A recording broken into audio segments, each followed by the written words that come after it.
지난주에 이어서 우리가 로마서, 지난 주지요. 이어서 우리가 로마서 말씀을 살펴보는데, 전에는 1절에서부터 11절까지 말씀을 살펴보면서 평안을 어떻게 누려야 되는가라는 이야기를 나누었습니다. 그 말씀과 이어서 오늘 12절부터 21절의 말씀을 보면 12절에 그러므로 라고 말합니다. 평안을 누리라고 말합니다. 그 평안을 어떻게 누려야 될까요? 라고 말하면서 왜 평안을 누려야 되는지, 그리고 어떻게 누릴 수 있는지에 대한 부분을 그러므로 라고 이야기하며 우리들에게 진리의 말씀을, 신학적인 이야기들을 하고 있는 것을 보게 되어지지요. 여러분, 우리가 12절 말씀 한번 읽어볼게요. 12절 말씀 크게 한번 자세히 집중해서 우리 한번 읽겠습니다. 시작.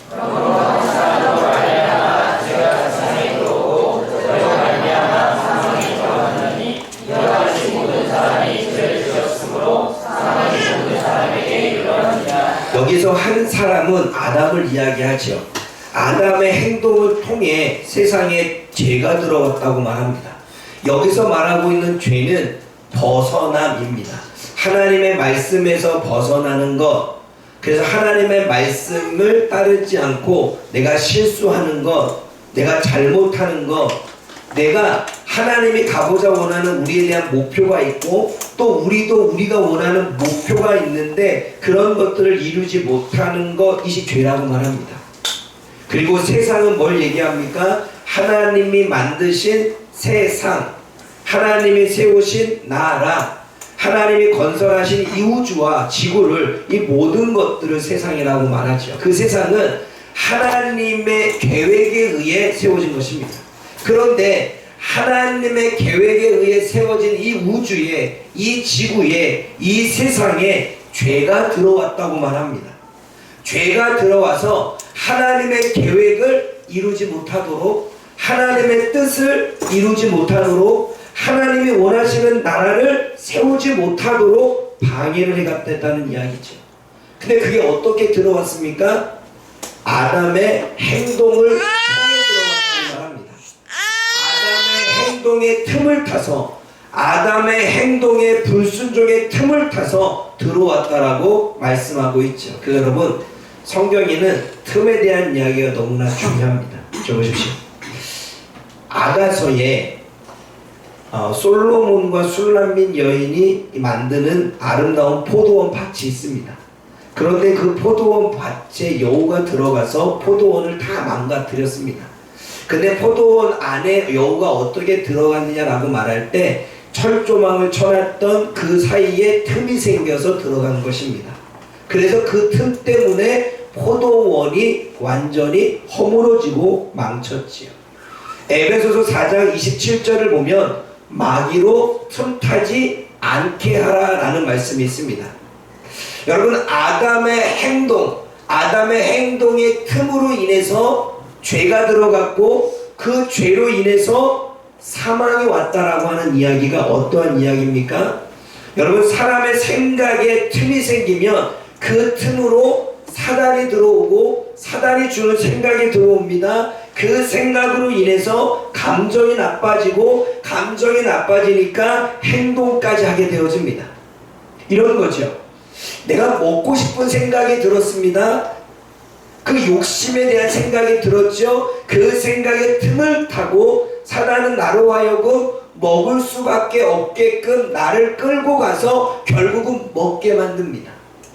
남의 것을 보면서 저거 가지고 싶다라고 하는 생각을 했습니다. 그 생각의 틈을 타서 소유욕, 가지고 싶은 욕심이 생겨서 결국은 남의 물건을 훔치게 되거나 가지게 되거나 사기를 치는 일들이 벌어집니다. 생각의 틈을 타서 행동까지 가게 되는 일이 벌어진 거죠.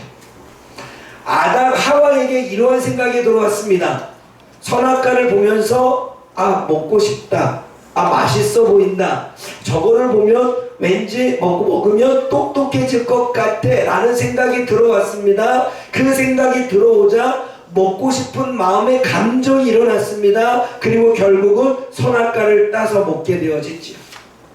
생각의 틈으로 결국 감정을 무너뜨리게 만들고 감정이 무너져서 결국은 의지까지 무너지고 행동까지 무너져서 나아가게 만드는 거죠. 여러분, 죽고 싶은 생각이 들어왔습니다. 그 죽고 싶은 생각은 나로 하여금 죽고 싶은 생각과 함께 틈이 들어와 죽고 싶은 마음의 행동과 삶의 모든 것들이 보이게 되어지죠. 이래서 죽고 싶고 저래서 죽고 싶고 이래서, 그래서 결국은 자살까지 가는 경우가 있죠. 또 상처받았다라는 생각이 들어왔습니다. 아, 기분 나쁜데? 라는 생각이 들어왔습니다. 그 생각으로 틈이 나서 왜 기분 나쁜지 그 사람의 행동 하나하나가 보여지기 시작하게 되고 느껴지기 시작합니다. 화가 올라옵니다. 기분이 나쁩니다. 그래서 결국은 어떻게 해요? 입으로 또는 행동으로 뭔가를 하게 되어 있지요. 사람을 해한다던가 욕을 한다던가 폭력을 행하게 되겠죠. 이게 생각의 틈을 통해서 사단이 들어온 것입니다. 이 말은 아담의 불순종 때문에 하나님이 세우신 이 나라, 이 우주에 죄가 틈타서 들어왔다는 것입니다. 그 틈타서 들어오자 그 죄를 틈타서 사망이 들어왔다고 말합니다. 사망이 들어왔다는 건 죽음이 들어왔다는 이야기죠. 그래서 우리는 죽음을 맞이해서 결국은 우리 육신의 죽음이 끝나는 걸 너무나 잘 압니다. 근데 여러분, 그것만 말하지 않습니다. 죽음이 들어옴으로 만해서 죽을 것 같은 삶이 우리에게 주어졌습니다. 죄 때문에 사람, 남자는 어떻게 일을 해야만 하는 고난, 여자는 애를 낳아야만 하는 고난을 겪게 되어지죠. 그런데 그러한 고난을 조금 더 깊게 이야기하면 고난과 고통을 통해 죽을 것 같은 삶이 죄 때문에 우리에게 왔다는 것입니다. 그러므로 우리가 왜 이 땅을 살면서 정말 죽고 싶어, 왜 그랬습니까? 죄가 들어왔고 그 죄를 통해 사망이 들어왔으니까 죽고 싶은 마음이 드는 것입니다. 왜 지금의 상황 가운데 정말 내가 이 상황은 정말 죽을 만치 힘들어 라고 말하는 이유는 세상에 하나님이 만드신 나라에 죄가 들어왔고 그 죄가 틈타서 어때요? 죽음이 들어왔기 때문입니다. 여러분, 죄가 들어온 상태에서의 인간의 모습이 어떤지 아십니까? 그게 저와 여러분들이 읽었던 5장 6절의 이야기죠. 그럼 5장 6절 말씀 읽어볼게요. 5장 6절. 죄가 들어오고 사망이 들어온 인간의 상태, 인간의 모습은 어떠합니까? 6절 읽어봅니다. 시작. 우리가 아직 연약할 때 계약대로 그리스도께서 경건하지 않은 자를 위하여 죽으셨도다. 연약한 상태라고 말합니다. 이 연약한 상태는 강하지 않고 힘이 없는 상태이지요. 그럼 이 상태는 어떠한 상태입니까? 사단과 죄와 싸울 힘이 없는 상태입니다. 유혹과 그 다음에 여러가지 미혹과 그리고 나의 욕심과 싸울 만한 힘이 없는 상태. 그래서 욕심의 지배를 받고 정욕의 지배를 받아서 끌려가는 상태. 강하지 않고 힘이 없습니다. 싸울 힘이 없습니다. 그래서 끌려갑니다. 그게 연약한 상태이지요. 또 8절의 말씀 어떠한 상태입니까? 8절 읽어봅니다. 시작. 우리가 죄인이었을 그리스도께서 우리를 위하여 죽으시고 죄인된 상태라고 말합니다. 아담을 통해 죄가 들어왔습니다. 죄가 들어오니까 계속해서 죄를 짓게 되어집니다. 그리고 실수를 하게 되어집니다. 그리고 잘못을 하게 되어집니다. 왜 그렇습니까? 우리 안에 있는 죄성 때문입니다. 죄성 때문에 올바른 판단을 못 내립니다. 죄성 때문에 올바른 결정을 못 내립니다. 죄성 때문에 실수하게 됩니다. 죄성 때문에 바르지 않은 길을 걷게 됩니다. 죄성 때문에 자꾸 다른 하나님과는 반대된 것들을 선택하며 살게 되어집니다. 왜요? 죄가 들어왔기 때문입니다. 여러분, 본문에서 말하는 죄는 단수가 아니라 복수입니다. 죄의 세력입니다. 우리가 단수는 1대1이면 싸울 수 있지만 죄성은 단수가 아니라 복수로 다가옵니다. 그래서 욕심, 그러면 권력욕, 소유욕, 성욕, 명예욕, 인정욕, 이 모든 욕심이 세력이 되어서 우리를 끌고 가는 거죠. 그러니까 어때요? 죄인된 상태는 실수할 수밖에 없고 죄를 지을 수밖에 없고 잘못 선택할 수밖에 없는 이 죄성 때문에 끌려가는 우리들의 모습을 얘기하는 겁니다. 그러면 또 죄가 들어온 상태, 인간의 상태는 마지막으로 뭡니까? 10절 말씀 읽어봅니다. 10절 시작. 우리가 원수되었을 때 그 아들의 죽으심으로 말미암아 하나님과 화목하게 되었은즉. 원수된 상태를 말합니다. 여러분, 하나님과 우리가 원수된 상태라는 건 하나님께서 우리를 미워하고 하나님께서 우리를 증오를 받는 상태입니다. 실질적으로 말하면 우리를 미워하는 게 아니라 우리가 짓고 있는 죄를 미워하고 우리가 짓고 살아가고 있는 그 행동을 증오하는 거죠. 우리는 살아가는데 우리가 선택해서 가는 그 행위와 그 삶의 방식과 그 행동을, 그 생각을 주님은 증오하는 거죠. 그러니까 하나님과 우호적이지 않고 대적하는 상태입니다. 하나님과 원수된 상태는 하나님과 대적하는 상태라면 이런 거죠. 하나님이 우리에게 말씀을 하십니다. 안 들어요. 거부하죠. 대적하는 거죠. 적대하는 겁니다. 하나님이 우리들에게 바른 길로 인도하게 말씀하십니다. 거기 말씀에 적대적이에요. 원수를 사랑하라고 말했습니다. 그 말씀에 적대적이에요. 저 인간도 나를 사랑하지 않는데 내가 저 인간을 왜 사랑합니까? 우리가 주어지는 모든 사람 가운데 섬기고 도와주라. 나 먹을 것도 없는데 내가 왜 누구를 도와주고 섬겨야 됩니까? 라고 하는 적대감이 생기는 것.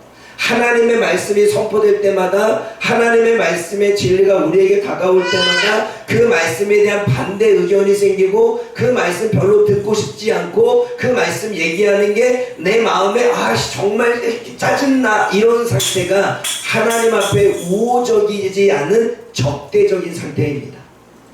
여러분, 세상 사람들에게 복음을 증거하면 듣지 않으려고 하죠. 왜 그렇습니까? 하나님 앞에 우호적이지 않기 때문에 그렇습니다. 여러분, 믿음의 사람들도요, 성도들도요, 구원은 받았지만 하나님의 말씀에 우호적이지 않습니다. 우호적이지 않은 우리들에게 죄성이 있기 때문입니다. 그 죄를 이기지 못할 만한 연약한 상태고 그 죄의 세력 때문에 계속 죄에 끌려가는 상태고 그 죄가 너무나 강해서 하나님의 말씀이 들리지 않고 받아들이지 않는 원수된 상태에 놓여 있으니까 우리가 믿음의 사람이어도 하나님을 섬겨도 하나님께 우호적이지 않고 적대적인 거죠. 이게 인간의 모습이라고 이야기를 합니다. 그러면 이거를 정리하면 이렇습니다. 하나님이 세우신 이 나라에, 이 세상에 죄가 들어왔고 그 죄를 통해서 죽음이 들어왔습니다. 그래서 사람들은 올바른 길을 가지 못하고 올바른 선택을 하지 못한 채 죽음의 삶, 죽을 것 같은 삶을 살아가게 됩니다. 그리고 이러한 죄의 영향력, 이 세력이 모든 사람에게 임했다라고 말씀합니다. 아담 때문에 모든 사람에게 임했죠. 그래서 사람들이 살아서는 죄를 짓고 죽을 것 같은 삶을 삽니다. 살아있을 때에는 죽을 것 같은 삶을 삽니다. 그러면 사람이 죽어서는요, 영원한 죽음, 둘째 사망, 지옥을 가게 되어지죠. 이게 죄로 인해서 모든 사람에게 들어온 사망입니다. 그러면 하나님의 법이 세워지기 전에도 이러한 죄의 지배를 받으며 살았습니다. 그러면 하나님의 법이 없을 때에도 죄의 지배를 당했는데 하나님의 법이 딱 세워지니까 어때요? 죄가 더 많아지겠죠? 그러면 내가 너무나 많은 죄의 지배를 받고 살았구나 라고 깨닫게 되어지는 거죠. 그러므로 사람은 죄의 지배를 받고 죽음의 지배를 받으며 인생을 사는 것입니다. 죄를 짓게 되고 죽을 것 같은 고난과 고통을 겪으며 이 땅을 살아가는 거죠. 그러면 여기서만 끝난다면 하나님의 은혜가 아니겠죠. 저와 여러분들에게 하나님의 은혜의 선물이 주어졌습니다. 15절 말씀 읽어봅니다. 15절 말씀에 뭐라고 말씀입니까? 그러므로 죄가 들어오고 사망이 들어와서 모든 이들이 죽을 것 같이 살고 죄를 지으며 살아가는 그 모습이었는데 그러면 이것으로 끝나느냐? 아니라는 거예요. 그 15절에 아니라고 말하면서 이야기를 합니다. 그러나 라고 이야기하죠. 15절 말씀 읽어봅니다. 시작. 그러나 이 은사는 그 범죄와 같지 아니하니 곧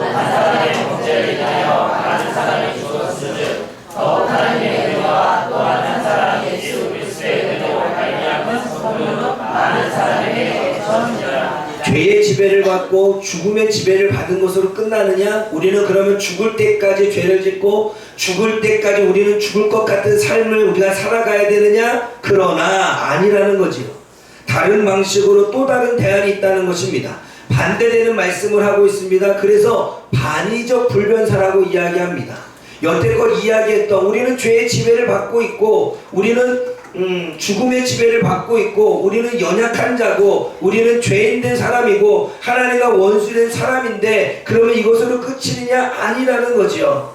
왜 아닙니까? 그러나 라고 말씀합니다. 이 은사는 이라고 말합니다. 여러분 오늘 본문에서 우리가 세 가지 단어를 조금 우리가 이해하고 넘어가야 됩니다. 여기서 은사입니다. 은사는 은혜의 선물입니다.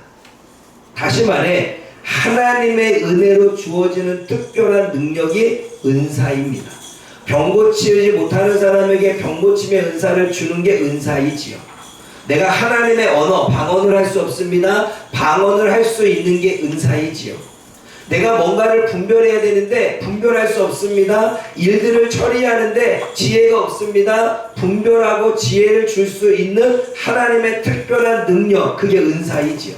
그래서 은사는 하나님의 은혜로 주어지는 능력입니다. 근데 오늘 본문에 선물이라는 단어도 나옵니다. 여러분 15절 말씀에는 이 은사는 이라고 이야기를 하지만 그 다음에 뭐라고 말합니까? 16절 읽어보겠습니다. 시작. 또 이 선물은 범죄하는 사람으로 말미암은 것과 같지 아니하니 심판하는 사람으로 말미암아 정죄의 역사 그 사람은 범죄로 말미암아 그보다 심히 이르리라. 또 선물이라는 단어가 나옵니다. 여러분 선물은 주다입니다. 왕이 신하들에게 주는 게 선물입니다. 하나님이 성도들에게 주는 걸 선물이라고 말하죠.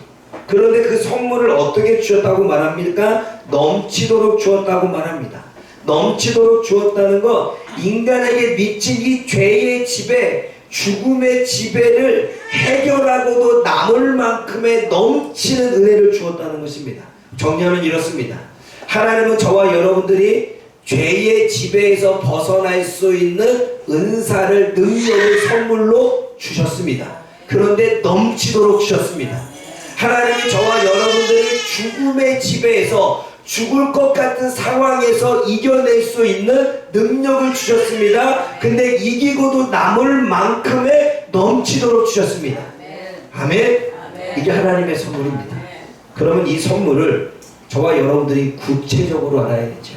그러면 이 선물이 어떠한 선물인지 구체적으로 우리 16절 말씀을 다시 한번 크게 집중해서 읽어봅니다. 시작. 또 이 선물은 범죄하는 사람으로 말미암은 것과 같지 아니하니 심판하는 사람으로 말미암아 정죄에 이르렀으나 그 사람은 범죄로 말미암아 그보다 심히 이르리라. 여러분 16절 말씀을 보면 하나님이 우리에게 주시는 선물은 의롭다 하심입니다.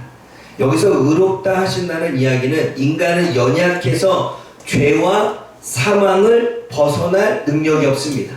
인간은 연약하기 때문에 죄와 싸울 능력도 없고 인간은 연약하기 때문에 사단과 싸워서 이길 만한 능력도 없습니다. 그러기에 연약한 존재이지요. 그 연약한 존재에게 하나님이 주신 은혜가 뭐냐라고 말할 때 칭의, 의롭다 하셨다는 것입니다. 여기서 의롭다 했다는 건 죄인을 의롭다고 선언한 것인데 죄와 사망에서 벗어날 수 없는 존재인 것을 참작하고 예수님이 대신 십자가의 죽으심으로 내가 너를 죄에서 벗어나도록 의롭다라고 인정해 줄게 라고 말했다는 거예요. 이 말은 수많은 범죄와 수많은 실수와 수많은 잘못 밖으로 나와서 의로움 안으로 들어갔다는 이야기입니다. 잘 들으세요. 죄의 지배를 받았다는 건 죄의 영향 아래 있다는 것입니다. 죄 안에 갇혀 있다는 것입니다. 그런데 하나님이 이 죄의 지배 아래 밖으로 나와서 의로움의 지배를 받을 수 있도록 들어가게 하셨다는 것입니다. 그러므로 전에는 우리가 연약해서 유혹받은 대로, 우리가 연약해서 미혹받는 대로 내가 욕심이면 욕심을 가져야지만 해결을 받았는데 이제는 더 이상 그러지 않아도 자족하는 마음, 욕심을 갖지 않아도 살아갈 수 있는 능력을 소유했기에 더 이상 욕심의 지배와 정욕의 지배와 유혹의 지배에서 벗어나 하나님의 의로 다스림을 받는다는 거죠. 그러면 이 얘기는 곧 이렇습니다. 저와 여러분들이 한번 욕심이 딱 생기게 되면 그 욕심을 내려놓기 쉽지 않죠. 사람마다 다 있습니다. 명예욕을 가진 사람은 또는 인정욕을 가진 사람은 인정을 받아야지만 마음이 평안하고 뭔가 살아갈 힘이 생기는데, 인정을 받지 못하면 그 인정받지 못한 것 때문에 부수적으로 따라오는 여러 가지 삶의 모습들이 있습니다. 열등감도 느끼게 되고 자존감도 떨어지게 되고 자신감도 잃어지게 되는 여러 가지 부분들이 있죠. 그런데 전에는 그렇게 인정을 받지 못하면 너무나 괴로워서 인정을 받아야만 했습니다. 그래서 사람들 앞에서 착한 사람 취급 노릇을 해야 되고, 사람들 보는 앞에서 뭔가 잘하는 모습을 보여주려고 하고 왠지 티나게 보이려고 하는 일들이 있었습니다. 그런데 그 죄의 세력에서 딱 벗어나니까 인정받지 않아도 살아갈 수 있는 거죠. 내가 인정을 받지 않아도 하나님이 나를 인정하면 되지. 굳이 내가 사람에게 인정이 되지 않아도. 그럼 전에는 사람 앞에서 막 티내듯 했는데 사람 앞에서 티내지 않고 보이지 않는 곳에서 열심히 무언가를 하고 있죠. 이게 죄의 지배에서 의의 지배로 바뀌어진 상태입니다. 하나님이 저와 여러분들에게 그 선물을 주셨대. 전에는 내가 이길 수 없어서 욕심에 따라가고, 이길 수 없어서 우리가 정욕에 따라가고, 이길 수 없어서 죄를 짓고, 이길 수 없어서 사람들이 생각하고 있는 그 가치와 신념을 따라가고, 이길 수 없어서 사람들이 원하는 대로 생각하는 대로 따라갔지만, 내가 의의 지배를 받는 순간 사람들이 생각하는 대로 따라가지 않아도 내가 주어지는 인생을 괴롭지 않게 살아간다는 거죠. 자족하는 마음도 갖는 거예요. 용서하는 마음도 생기는 거죠. 그리고 사랑할 마음도 생기는 것입니다. 그래서 여러분, 죄의 지배를 받는 사람과 받지 않는 사람이 서로 만나게 되면 결국 다투게 되어집니다. 죄의 지배를 받는 사람의 생각과 의의 지배를 받는 사람의 생각은 다르겠죠. 그러니까 어떻게 해요? 의견 충돌이 일어날 수밖에 없고, 그리고 세상 죄의 지배를 받는 사람은 의의 지배를 받는 사람을 이상하게 볼 수도 있고 상종하지 않게 될 수도 있는 거죠. 그래서 주변의 친구들이 떠나가는 것입니다. 예수님 믿고 나면 생각이 다르고 그 관점이 다르고 바라보는 게 다르니까 주변에 믿지 않는 친구들이 떨어져 나가는 거죠. 사랑하는 여러분, 하나님이 저와 여러분들에게 주신 선물은 죄의 지배에서 의의 지배로 들어갈 수 있는 의로움의 지배를 받을 수 있는 선물을 주신 것입니다. 그러므로 지금 저와 여러분들은 의로움의 지배 가운데 있다는 사실을 깨닫게 되어주십시오. 두 번째 선물은 17절입니다. 그러면 또 무슨 선물을 주셨느냐라는 거죠. 17절 말씀 읽어봅니다. 시작.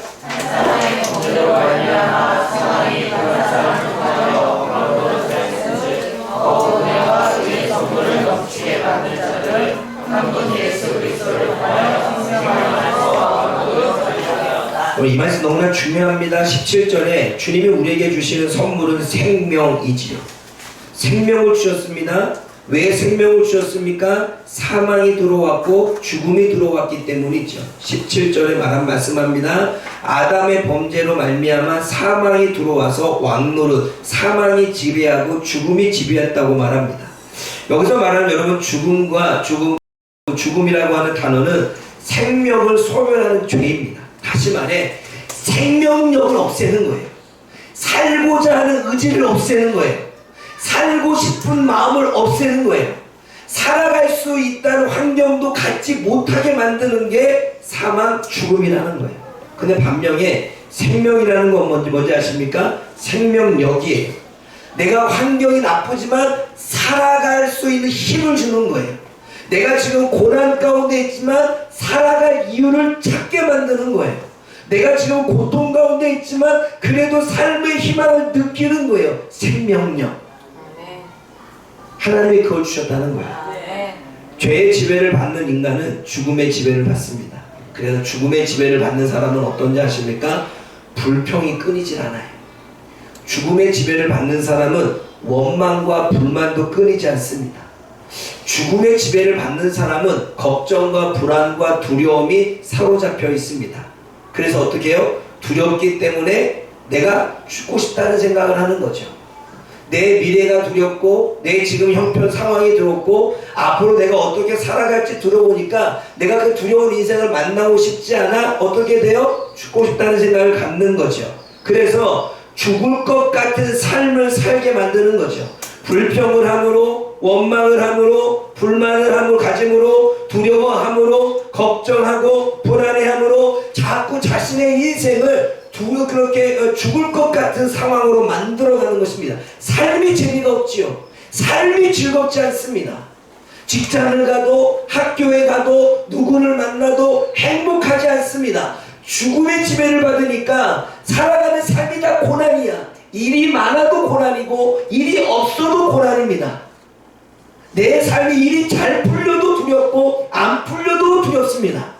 돈이 있어도 두렵고 없어도 두렵습니다. 죽음의 지배를 받으니까 그냥 오로지 두려워요. 오로지 불만입니다. 결국 이 삶 가운데 죽음의 삶을 살게 되어지죠. 그리고 죽고 싶은 마음으로 다가오겠죠. 생각이 들어오니까, 죽고 싶은 마음이 들어오니까 어때요? 자살의 영이 사로잡혀 자살하게 되는 것입니다.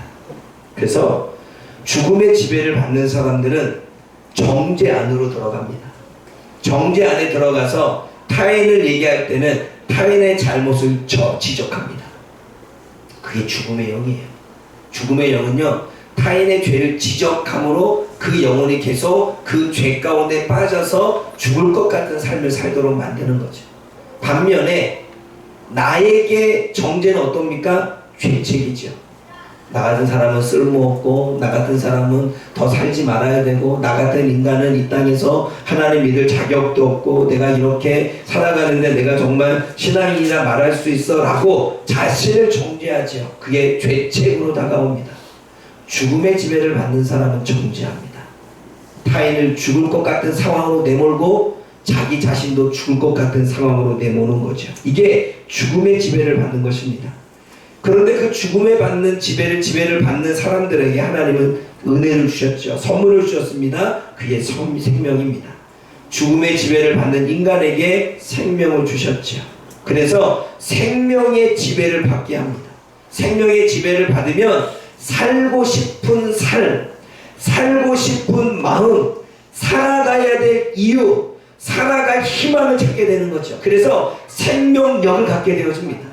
생명력을 가지니까 어떠한 일이 벌어집니까? 삶은 고난이에요. 환경은 바뀌지 않아요. 주변에서 뭔가 자꾸 일들이 꼬여요. 그럼에도 불구하고 감사, 그럼에도 불구하고 기쁨, 그럼에도 불구하고 즐거움, 그럼에도 불구하고 행복과 자신감을 갖고 살아가지요.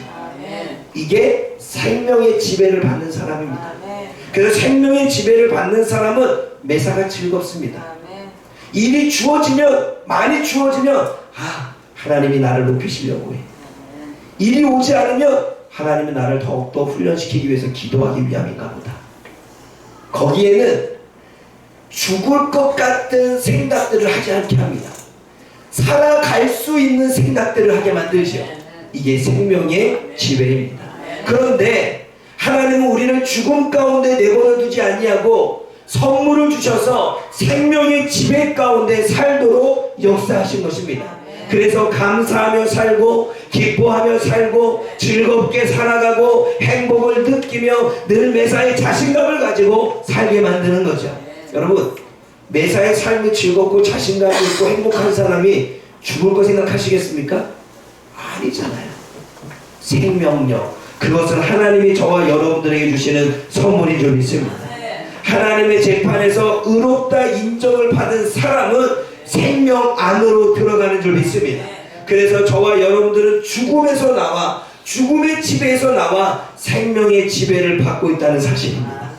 그래서 왕노릇한다는 건 지배를 받고 있다는 이야기죠.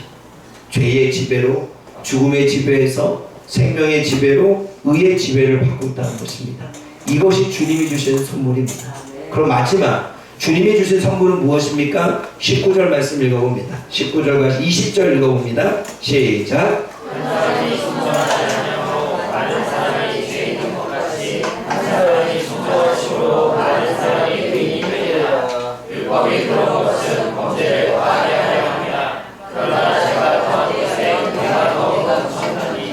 여러분 19절 말씀을 보면 이 죄인이라고 이야기합니다.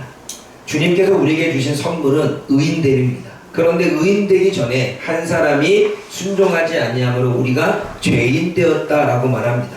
죄인이 되었다는 것은 실패한 사람이 됐다는 거예요. 하나님의 법을 지키지 않는 자가 됐다는 것입니다. 그래서 여러분 우리가 인생을 살면서 후회하죠. 왜 후회합니까? 내가 잘못된 선택을 해서 실패했기 때문이에요. 내가 선택을 잘못해서 그 문제에 대해서 실패를 했습니다. 그래서 우리는 이 죄인이 되었다는 건 실패하는 삶을 산다는 거예요. 실패하는 삶을 사는 이유가 무엇 때문입니까? 하나님의 법을 지키지 않았다는 거죠. 그래서 의인이 되었다는 이야기는 뭡니까? 실패하지 않고 성공했다는 거예요. 그래서 의로운 삶을 산다는 거죠. 공의로운 삶을 산다는 겁니다. 하나님의 법을 지키는 자가 되었다는 겁니다. 여러분, 인간은 아담의 행동을 통해 죄의 세력에 갇혀 죄를 짓고 실수합니다. 그래서 여러분 그거 아세요? 우리가 무언가를 선택할 때마다 우리의 죄성이 잘못된 선택을 하게 합니다. 우리가 무엇을 선택할 때마다 우리의 욕심이 잘못된 선택을 하게 만듭니다.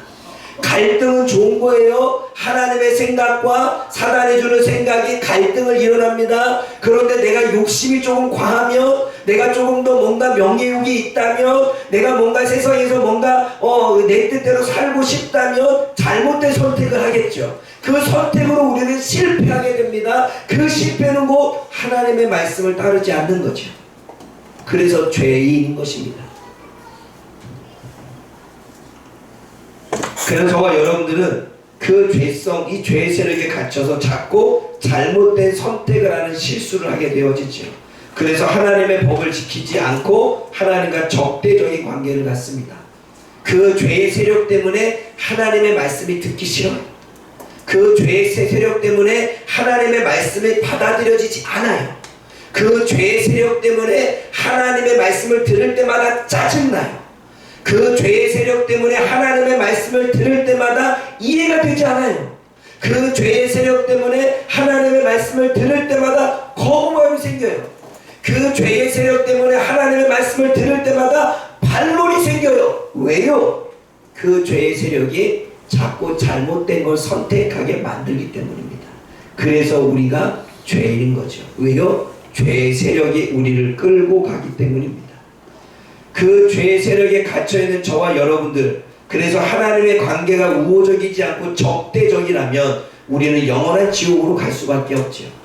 그런데 주님께서는 그것으로 내버려 두지 않고 우리에게 은혜의 선물을 주셨습니다. 그것이 무엇입니까? 예수님의 순종입니다. 여러분 19절 말씀을 다시 읽어봅니다. 시작. 한 사람이 순종하지 않으라고 많은 사람이 죄인 된 것 같이 한 사람이 순종하시고 많은 사람이 죄인이 되리라. 하나님의 자녀이면서도 죄인들은 하나님의 음성을 듣지 않습니다. 죄가 가득한 죄의 세력에 있는 사람들은 하나님의 말씀을 듣지도 않고 지키지도 않고 따르지도 않습니다. 그렇기 때문에 이 죄의 세력에 갇혀있는 자들을 자유케 하고 그들을 풀어주기 위해서 예수님이 순종하신 것입니다. 예수님의 순종으로 우리는 죄인이 아니라 의인이 되었습니다. 우리가 할 수 없는 순종, 우리가 듣지 않는 것, 우리가 거부하는 것, 예수님은 이 땅에 오셔서 하나님의 음성을 들었습니다. 하나님의 음성을 듣고 자신의 생각을 내려놨습니다. 하나님의 음성을 듣고 십자가를 지고 싶지 않았는데 십자가를 지셨습니다. 이러한 순종을 통해서 수많은 사람들의 순종하지 못함을 해결하신 것입니다. 그래서 저와 여러분들이 더 이상 죄인이 아니라 의인이 된 거죠. 예수님의 순종이 선물이었습니다. 그 순종이 우리들이 순종한 것처럼 인정을 해주셨습니다. 그러므로 여러분, 아담의 행동은 이런 거죠. 아담의 행동은 불순종, 하나님의 말씀을 듣지 않고 따르지 않죠. 그래서 선악과를 먹은 거예요. 그리고 다른 사람을 정죄하죠. 아담 때문에 죄에 대한 책임을 인간이 받아야 됐고, 아담의 불순종 때문에 죄가 틈을 타서 들어와서 우리가 하나님과 적대적이 되고 하나님의 음성을 듣지 않게 되어졌습니다. 그게 아담 때문에 죄인이 된 거죠. 그런데 예수님의 행동, 순종, 하나님의 말씀을 듣고 지키고 받아들이고 나를 훈련시키고 내려놓고 순종하며 십자가를 지셨습니다. 예수님 때문에 인간에 대한 책임이 사라졌습니다. 예수님의 순종 때문에 의로움에 들어가게 됐고, 이제는 우리가 예수님의 하나님의 말씀을 듣지 않아도 예수님이 들으셨기 때문에 우리가 불순종해도 하나님의 은혜가 우리에게 임하는 것입니다. 그래서 우리가 예수님 때문에 의인이 된 거죠. 그 예수님을 빼고 말하면 우리는 죄인입니다. 예수님을 믿어야지만 의인이 되는 거예요. 그럼 보세요. 부처를 믿으면 죄인이 의인이 됩니까? 예수님을 믿어야 되는 거예요. 그러게 예수님을 믿어야지만 의인이 되기 때문에 우리가 예수님을 믿으라고 이야기를 하는 거죠. 왜냐하면 예수님이 순종하는 것이 우리에겐 선물이기 때문에 그렇습니다. 사랑하는 여러분, 이제는 이 말씀을 가지고 말씀을 맺으려고 합니다. 하나님이 주신 은혜의 선물로 달라진 인간의 모습, 하나님이 저와 여러분들에게 주신 선물로 달라진 모습, 그게 무엇이냐는 거죠. 죄의 지배가 아닌 의로움의 지배를 받게 됐다는 사실을 저와 여러분들 깨닫기를 원합니다. 그래도 전에는 죄된 생각을 했지만 죄된 생각을 하면서 함께 무슨 생각이 듭니까? 그러지 말아야지, 그렇게 행동하지 말아야지, 의로운 생각들이 드러나게 되어 있습니다. 아멘? 우리는 의의 지배를 받기 때문입니다. 저에게도 죄된 생각이 들어옵니다. 화가 나는 생각이 들어옵니다. 열받게 되어집니다. 공격하고 싶습니다. 복수하고 싶습니다. 그런데 그러지 말아야지라고 하는 의의 생각이 나를 지배합니다. 참게 되고 절제하게 되고 내려놓게 되어지죠. 누구의 지배를 받는 것입니까? 의의 지배를 받는 거죠. 저와 여러분들이 이러한 의의 지배를 받고 있다면 하나님의 선물을 받을 줄 믿습니다. 두 번째, 우리는 죽음의 지배가 아니라 생명의 지배를 받게 되는 거죠. 예수님을 믿고 영접하면 계속 살아갈 힘을 얻고 일어날 생명력을 가지게 됩니다. 그래요, 여러분, 지금 여러분들의 삶 가운데 죽을 것 같은 삶을 사는 사람이 있어요. 여러분, 내가 뭔가를 하는데 실패를 했습니다. 뭔가를 도전을 했는데 내 마음대로 되지 않았습니다. 뭔가를 했는데 앞으로도 불안과 걱정 때문에 잘 되어질까 그런 생각이 듭니다. 그럼에도 불구하고 희망을 갖는 것, 그럼에도 불구하고 하나님이 일하실 것을 믿는 것, 그럼에도 불구하고 하나님이 앞으로 나의 인생에 펼쳐질 것이 기대가 되는 것, 그래서 살아갈 힘이 생기고 살아갈 목적이 생기고 살아갈 비전이 생기는 것, 그것이 생명력인 줄 믿습니다. 하나님은 저와 여러분들에게 그 생명력을 주셨습니다. 이러한 사람은 고난 가운데 일어납니다. 그러한 사람은 바닥 같은 삶에서 다시금 소생하게 되어집니다. 문제가 꼬여서 후회된 인생 속에서 다시 한번 소망을 갖고 앞을 향하여 전진하게 되어 있는 것입니다. 그렇게 내 자신을 세웠던 사람은 하나님의 생명력, 생명의 지배를 받고 있는 것입니다. 근데 여러분, 이 모든 것을 이기고도 남을 하나님의 은사가 선물로 주어졌대요. 전에는 우리가 연약해서 사단과 싸울 힘이 없었습니까? 아니요, 이제는 사단과 싸울 힘, 죄와 싸울 힘을 우리에게 주셨다고 말씀하십니다. 전에는 죄를 이길 만한 능력, 죄의 세력을 이길 만한 능력이 없었습니까? 그 세력을 이기고 내가 따라가지 않고 거부하고 쇠사슬을 끊고 도망갈 능력이 우리에게 주셨다고 말씀합니다.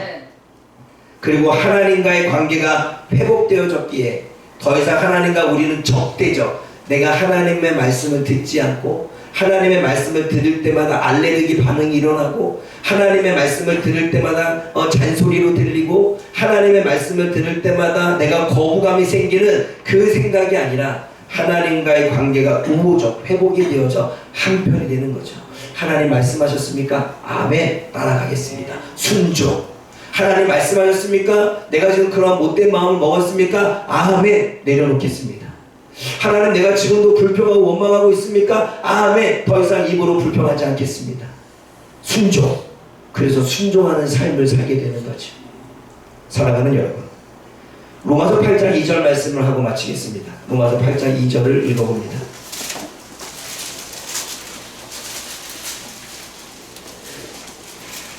함께 크게 읽어봅니다. 시작.